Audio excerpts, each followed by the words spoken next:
Hurmatli tomoshabin, kanal muallifi har qanday asosli tanqidni yuqori baholaydi. Video haqidagi fikr va tanqidlaringizni video kommentariyasida yozib qoldiring.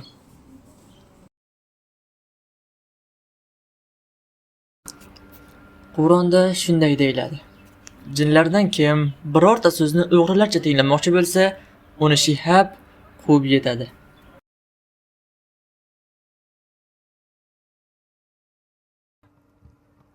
Ko'plab Qur'on tarjimalarida bu so'zning ma'nosi yulduz deb tarjima qilinadi. Yulduz deb tarjima qilingan so'zni ko'rgan tanqidchi va islom dushmanlari esa aynan mana shu oyatni keltirib, Alloh osmondagi toshlar va quyosh kabi yulduzlarni ajrata olmas ekan, demak islom yolg'on deb xulosa qilishadi.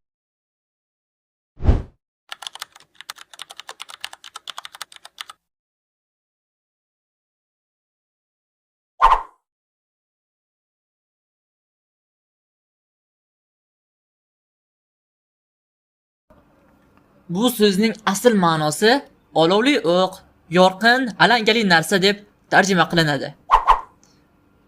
Yulduz so'zi esa Qur'onda najm deb keltirilgan.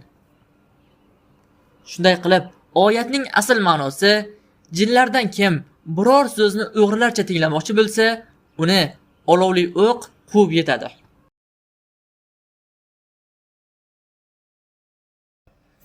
Aynan mana shu qismda e'tiroz bildirishingiz mumkin. Unda nega Qur'on tarjimalarida bu so'zning ma'nosi yulduz deb tarjima qilinadi?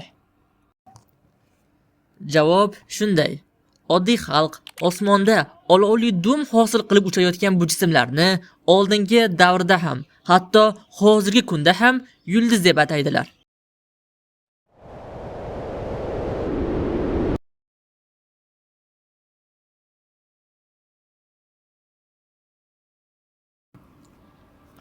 Yana e'tiroz bildirishingiz mumkin.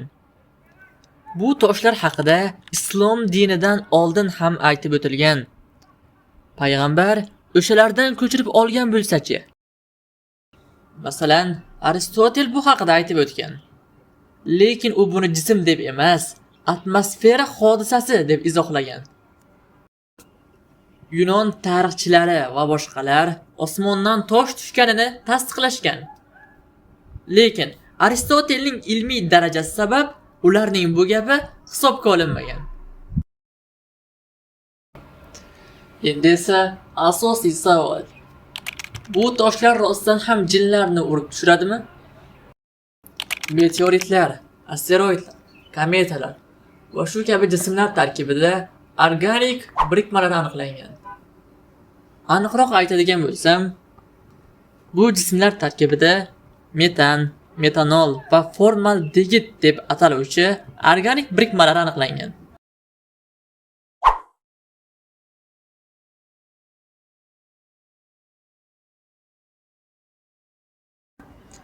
Bu organiklar normal sharoitda gazga aylanadi va inson ko'ziga ko'rinmaydi. Va aynan mana shu 3 modda yonganda tutunsiz olov hosil qiladi.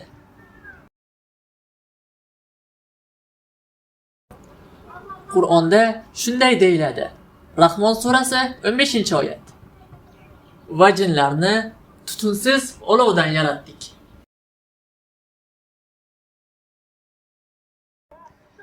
Keltirgan bu dalillarim jinlarning mavjudligini 100% isbotlamaydi. Lekin inkor etmaslik uchun ham mantiqiy asos bo'la oladi.